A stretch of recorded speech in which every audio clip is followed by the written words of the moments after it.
Frères et sœurs, bonsoir. C'est le titre du livre signé du préfet du secrétariat pour la communication du Saint-Siège, Monseigneur Dario Eduardo Vigano. Bonjour et bienvenue, Monseigneur, sur le plateau de KTO. Bonsoir et merci à vous tous et à tous les téléspectateurs. C'est une grande joie, c'est un honneur de vous avoir ici. Alors, au cours de cet entretien exceptionnel, nous allons revenir sur le thème de votre livre, Frères et sœurs, bonsoir, la communication du pape François.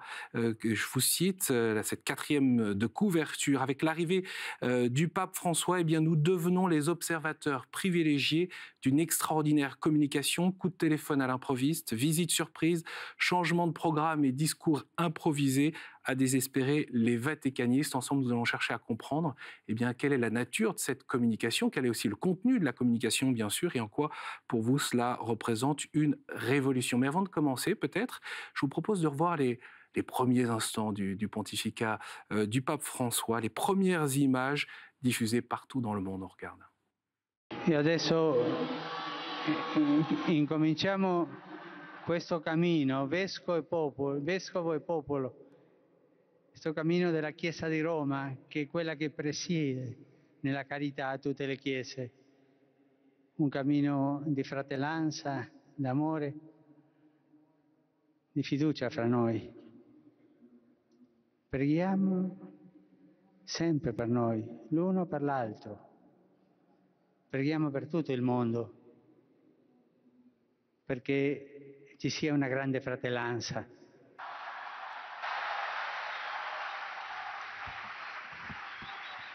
E adesso vorrei dare la benedizione, ma prima vi chiedo un favore. Prima che il Vescovo benedica il popolo, vi chiedo che voi pregate al Signore perché mi benedica la preghiera del popolo chiedendo la benedizione per il suo Vescovo. Facciamo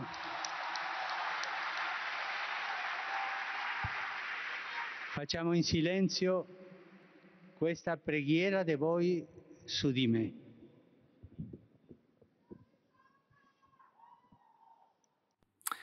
Voilà, ces quelques instants qui provoque un grand bouleversement. Est-ce que vous pourriez nous expliquer, Monseigneur Vigano, ce que vous avez vécu, ce que vous observez? Dès que nous avons vu la fumée blanche, les opérateurs du centre télévisé du Vatican se sont mis à courir. Et nous nous sommes tous rendus à nos postes et aussi dans la chapelle Sixtine. Nous avons pu voir ainsi les premières images du pape sortir de la Sala del Pianto, habillé très sobrement, avec un habit blanc, un habit qui avait été choisi à l'avance. Le pape s'est arrêté regarder le jugement universel, qui, au fond, est également une représentation du but ultime de la vie, le discernement, la lutte entre le bien et le mal. Il a ensuite traversé les postes des cardinaux et il est entré dans la chapelle Paolina. Il s'est assis. Il ne s'est pas assis dans le trône préparé pour le pontife, mais il s'est assis au dernier banc, accompagné de 2 cardinaux, et il a longuement prié. Le premier élément qui m'a frappé, j'étais en régie à ce moment-là. Ces images n'étaient pas en direct, nous les avions en régie uniquement. Et ce qui m'a frappé justement, c'est qu'après cette prière, qui a duré plusieurs minutes, une prière silencieuse, le pape est sorti comme s'il avait déposé un poids sur l'autel du Seigneur. Il est sorti de cette chapelle en souriant, avec ce sourire qui continue de nous accompagner encore aujourd'hui dans son pontificat. En régie, nous devions choisir, à ce moment-là, à quel moment envoyer le signal au monde. Nous devions choisir et comprendre quel était le bon moment. Nous avons choisi d'envoyer le signal public au moment où le pape a commencé à descendre quelques marches. Les rideaux étaient encore fermés, mais ils commençaient à s'ouvrir lentement. Nous avons donc vu, comme première image du pape, le pape de dos, qui descendait ses marches et qui se préparait à se présenter au monde. C'est comme s'il y avait eu un regard de l'intérieur qui sort vers l'extérieur, d'une église qui sort justement. Cela a été un moment très important. Et le pape a toujours été ainsi. Comme vous l'avez vu ce jour-là, nous nous entendions un pape de l'Amérique du Sud, à une gestuelle très évidente. Mais en réalité, c'est un pape qui s'est présenté avec les bras le long de son corps, très rangé, en silence, avec un regard contemplatif. Donc, une présentation qui n'avait rien à voir avec l'idée d'une victoire, d'une conquête, mais simplement l'exhibition d'un corps avec son âge, ses petits mots, et disponible à celle qui a été l'action de l'Esprit Saint. Et c'est à ce moment-là que l'évêque de Rome s'est présenté, celui qui préside de la charité de toute l'Église. Vous êtes italien, né à Rio de Janeiro, professeur de théologie de la communication. Vous avez d'ailleurs enseigné à l'université du Latran et longtemps pour la conférence épiscopale. Vous avez travaillé sur le cinéma. Et puis, le pape Benoît XVI vous a nommé président du centre télévisé du Vatican en 2013. Et en 2015, c'est le pape François qui vous a nommé préfet de ce secrétariat pour la communication du Saint-Siège, qui est le fruit de la réforme de la communication au Vatican. Et au fond, qu'est-ce que ces écrans, à travers les écrans de télévision, qu'est-ce que vous avez vu du pape François dans ses premières heures, ces premiers jours? Qu'est-ce que vous avez perçu? Vous parliez de ses caractéristiques latino-américaines. Comment cela a marqué ces premières années de pontificat? Un aspect qui est sans doute typique d'être latino-américain, c'est sa communication. Une communication de corps, une communication de corps à corps. Le contact, les embrassades, c'est sa manière de communiquer. Le pape n'est pas abstrait, le pape est concret, en chair et en os, avec une culture, une formation. Et dans ce sens, naturellement, le pape François, dans son mode de communication, est très différent du pape émérite Benoît XVI, qui a une autre culture, d'autres origines. La caractéristique du pape François réside dans le fait qu'il est non conventionnel. C'est-à-dire, j'ai l'impression que le pape fasse partie d'un grand changement des narrations d'aujourd'hui dans le monde. Pourquoi ? Parce que nous sommes habitués à des récits, tous prévisibles, qui ont des formes rhétoriques connues, auxquelles nous sommes habitués. Le pape, en revanche, a choisi un chemin différent, non conventionnel justement. Je pense à certains exemples. Ce n'est pas conventionnel que le pape intervienne dans une conférence TED. L'intervention du pape lors du Super Bowl n'est pas conventionnelle. Ou encore, quand on lui demande une interview pour un quotidien italien très important et un journal de la rue, le pape choisit le journal de la rue. Quelle est la recherche et le souhait du pape François à travers ses décisions? C'est l'idée de mélanger le haut et le bas. Véritablement une idée d'inclusion. Pensez par exemple à la signification de cette grande interview de Dominique Volton au Saint-Père. Elle représente un niveau intellectuel très haut. Nous nous trouvons face à un homme, Volton, sociologue. Il s'occupe de politique. Et donc une interview peut-être la plus importante qui a été faite au pape François. Nous parlons d'un niveau élevé. Mais justement, le pape ne pense pas à lui-même comme une figure qui entretient des rapports uniquement avec des personnes qui ont une telle culture. Mais il se sent très proche d'une culture très populaire. Voilà pourquoi je pense que sa stratégie est vraiment une stratégie de l'inclusion. Et avec ce souhait aussi d'adapter son langage à ce que les uns et les autres peuvent comprendre, parce qu'on l'a bien vu, par exemple, à propos des selfies, dès que les jeunes l'ont sollicité, il a accepté bien volontiers. Cela naît du fait que le pape François a rendu la figure du pontife une figure très accessible. Il y a aujourd'hui beaucoup moins de médiation, moins d'intermédiaires. Percevoir le pontife comme facilement joignable permet aussi ces pratiques, comme les selfies par exemple. Si le selfie est demandé par un jeune, c'est comme une manière de construire un album souvenir où seraient gravées les rencontres importantes. Mais très souvent, je vois aussi des ambassadeurs qui demandent au pape un selfie. C'est intéressant car je crois qu'il s'agit d'un désir de proximité qu'il faut certifier. J'imagine que votre rôle, c'est aussi conseiller le pape François pour mettre en œuvre sa communication. Est-ce qu'il vous pose des questions sur la manière de faire? Et puis tout à l'heure, vous parliez de l'entretien avec Dominique Volton. Est-ce qu'il vous a demandé, entre guillemets, l'autorisation? Est-ce que c'était bien de le faire ou pas? Mais disons que le pape est très capable de gérer sa communication. Je dois dire qu'il est aussi très attentif, curieux. Et il y a une grande confrontation sur les grands choix stratégiques. Par exemple, je me souviens, l'un des premiers vidéomessages du pape, c'était dans une pièce du Saint-Siège.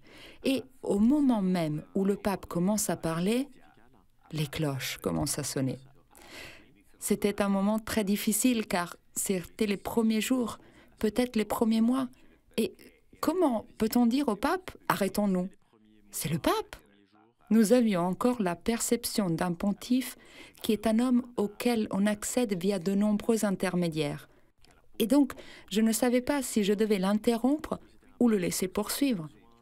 Certes, les cloches, lors d'un vidéomessage, elles couvrent la voix du pape.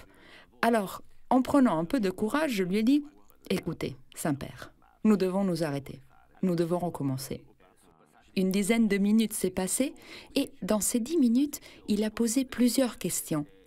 Il est très curieux.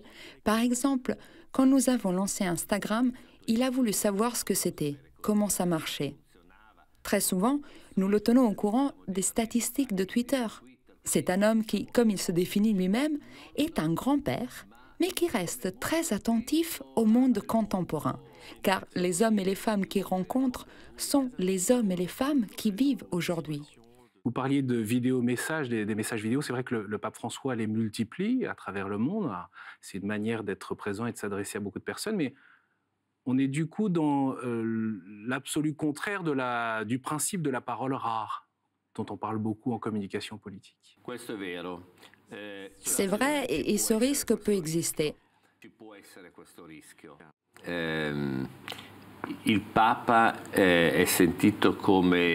Mais n'oublions pas que le pape est considéré comme un homme avec qui on peut interagir. Surtout pour les églises lointaines. C'est vrai que les vidéomessages sont nombreux, mais il y a aussi de nombreuses églises, de nombreuses communautés chrétiennes. Et même la plus petite communauté chrétienne qui est minoritaire dans un pays non chrétien doit sentir la proximité du pape, sa parole, sa pensée.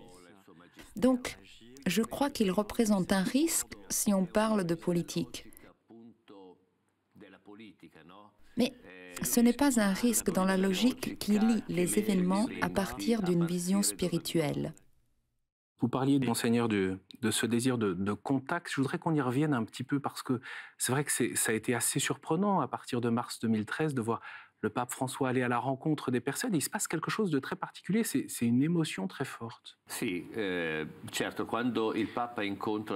Lorsque le pape rencontre les personnes, il y a une grande émotion. Ceux de ma génération, qui ont donc dépassé les 55 ans, peuvent se souvenir qu'il nous rappelle un peu Paul VI. Mais de fait, les papes de notre époque ont été Jean-Paul II, Benoît XVI et maintenant François. Chaque pape a sa caractéristique. Chaque pape est le fruit de la créativité de l'Esprit Saint. Mais ils sont tous différents. Je crois que l'explication du cardinal Torrent reste très claire à ce sujet. Il dit « Les personnes venaient à Rome pour voir Jean-Paul II ». On se souvient tous comment, surtout dans les premières années de son pontificat, comment il gérait l'espace public, avec une grande capacité d'acteur. Ensuite, Torrent disait, les personnes venaient à Rome pour écouter Benoît XVI. Pensons au dernier discours tenu après sa démission, le mercredi des Cendres. Un discours extraordinaire, un trait d'union avec ce qui deviendra le concept du Dieu de miséricorde du pape François. Et le cardinal Torrent concluait en disant Les personnes viennent aujourd'hui à Rome pour rencontrer le pape François, c'est-à-dire l'idée de la rencontre, de la proximité. Presque plus important de ce qu'il dit, c'est la manière chaleureuse qu'il utilise pour parler. Ce regard qui semble regarder tous et chacun en même temps. Ce pouce levé qui dit complicité avec tous ceux qui répondent à ce geste. Les embrassades, celles avec les malades, les bénédictions. Quand on voit le pape qui prend sa sacoche de travail, on se souvient quand il quittait le Brésil, c'est aussi des symboles qui disent quelque chose. D'ailleurs, on a remarqué après que le pape avait pas toujours à la main sa sacoche quand il quittait un pays, mais est-ce que c'est réfléchi, ce type de signaux, de messages envoyés au monde, de simplicité, d'humilité, simplicité de vie? Diciamo, è un segno di normalità. C'est un signe de normalité. Lorsqu'ils ont vu pour la première fois le pape avec la sacoche, bien évidemment, tous les journalistes ont commencé à élaborer des conjectures avec des idées diverses et variées comme « elle contient les documents de Vatilix » ou des secrets du Vatican. Le pape, en répondant, a expliqué qu'il s'agit d'un sac qu'il a l'habitude de porter. Il contient un livre spirituel. À cette époque-là, il s'agissait du livre de Thérèse de Lisieux, le rasoir pour se raser, et il a rajouté « Je suis un homme normal, habituez-vous à la normalité ». Je crois que cet homme est extraordinaire justement parce qu'il est normal et qu'il a décidé de nous habituer à cette normalité. Il a une voiture simple. S'il a besoin de son sac, il le prend. Quand il doit changer de lunettes, il se rend lui-même chez son opticien de confiance. On peut résumer en disant que dans la normalité se révèle la grandeur. Vous parlez d'un homme sans cérémonial, d'un homme simple, mais qui s'inscrit d'ailleurs dans la continuité de ce qu'ont pu faire avant lui Paul VI, Jean-Paul Ier, Jean-Paul II, Benoît XVI. La simplification de la tiare pontificale et de la sedia gestatoria a une communication et une manière d'être beaucoup plus simple. Et au fond, au-delà de ce langage du corps dont vous avez parlé pour le pape François, ce langage du cœur, il y a aussi ce langage qui parle à l'esprit, et vous le déployez bien, vous y revenez dans votre ouvrage « Frères et sœurs, bonsoir », cette manière qu'a le pape François de parler en images, en métaphores, encore une fois avec ce souci de la proximité. Il s'agit d'une caractéristique de la communication du pape François. Il n'utilise pas un langage du concept, mais des histoires, des récits. Il ne dit jamais « on doit faire la charité ». Il conte une histoire de charité. Raconter est très important. Pensons à l'Angélus du dimanche, par exemple. Le pape raconte à nouveau le même évangile. Pourquoi il est important de raconter? Parce que lorsqu'une personne écoute un récit, elle se sent concernée par ce récit. Avec cette manière de raconter l'évangile, le pape ne permet jamais à personne d'imaginer un opposant, un ennemi de l'évangile.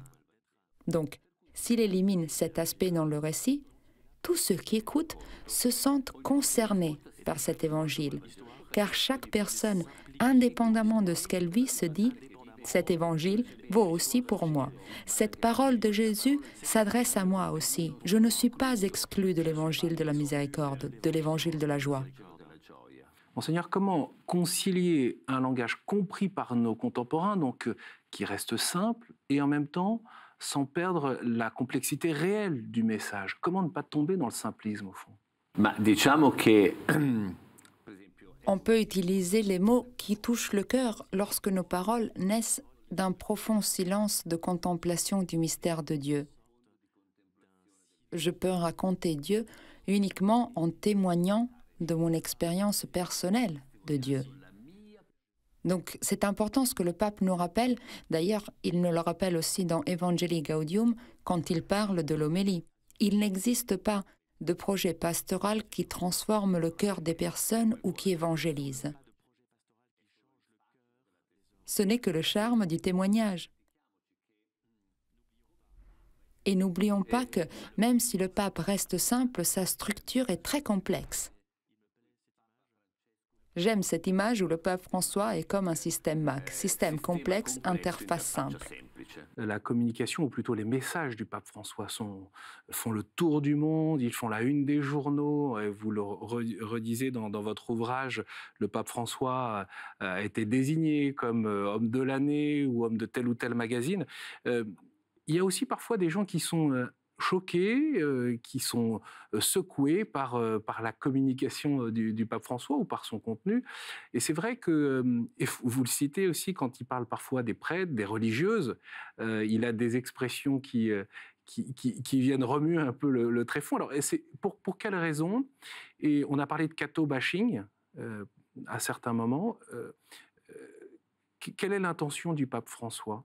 Beh, diciamo che molto spesso quando parla Très souvent, lorsqu'il s'adresse aux prêtres ou aux évêques, il utilise des images très concrètes parce qu'il sait que les prêtres et les évêques ont une grande responsabilité. Il leur rappelle fortement, tant aux prêtres qu'aux évêques, de bien connaître et vivre avec les brebis, à être avec les personnes, à sortir d'un rôle d'une église impériale. Et cela est très important.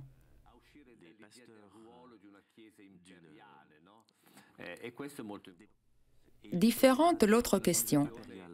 Je pense que vous faites référence aux conférences de presse sur l'avion de retour des voyages apostoliques.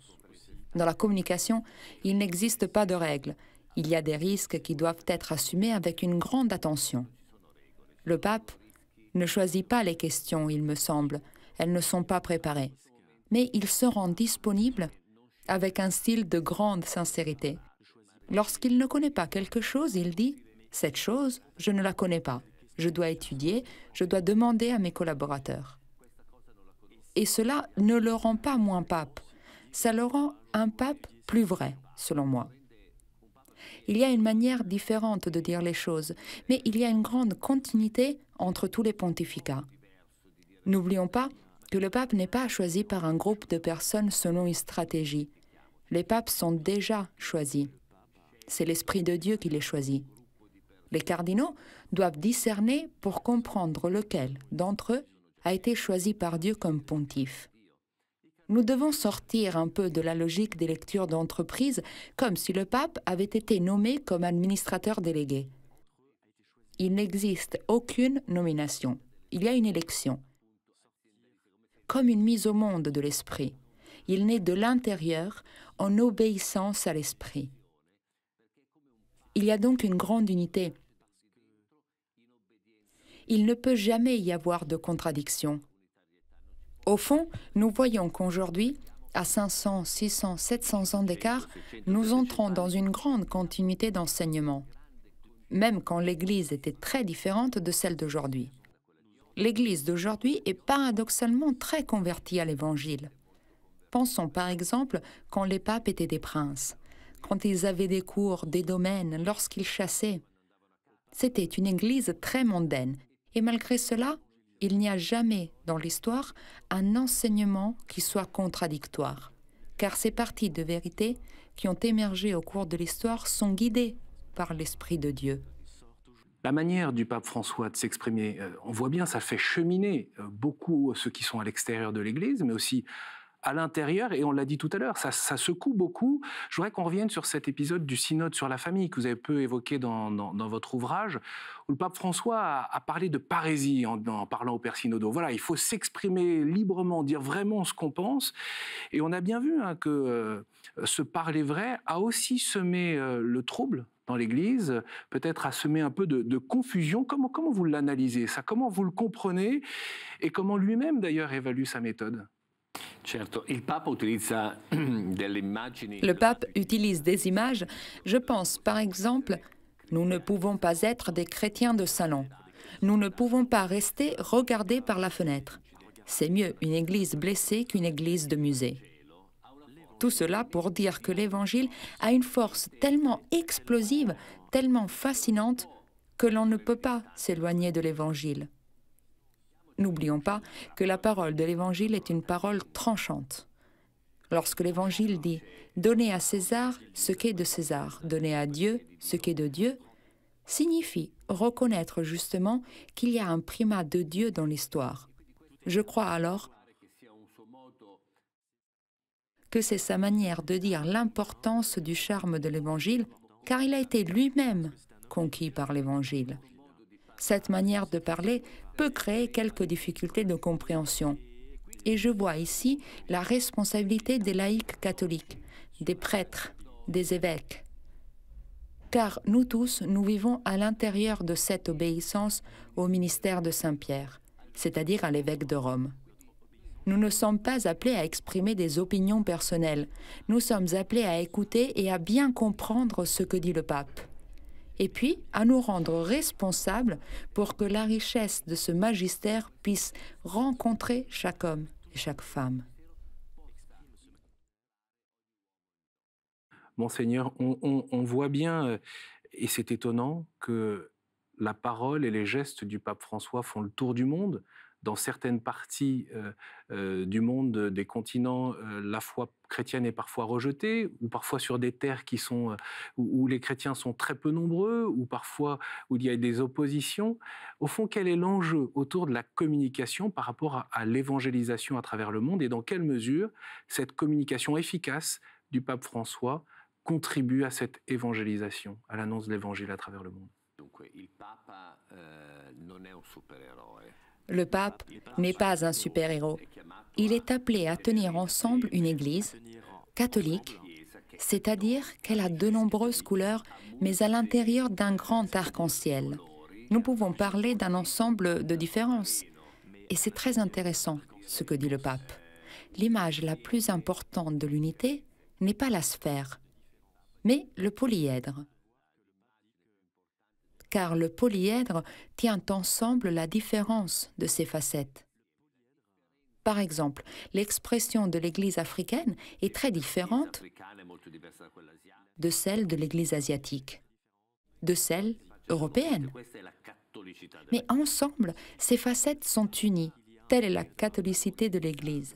Le pape fait cela. Il valorise chaque expérience dans l'unité.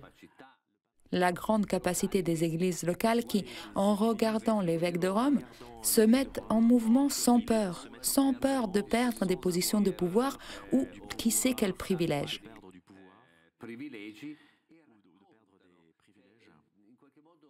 Et elles se laissent fasciner par ce magistère de l'évangile de la joie.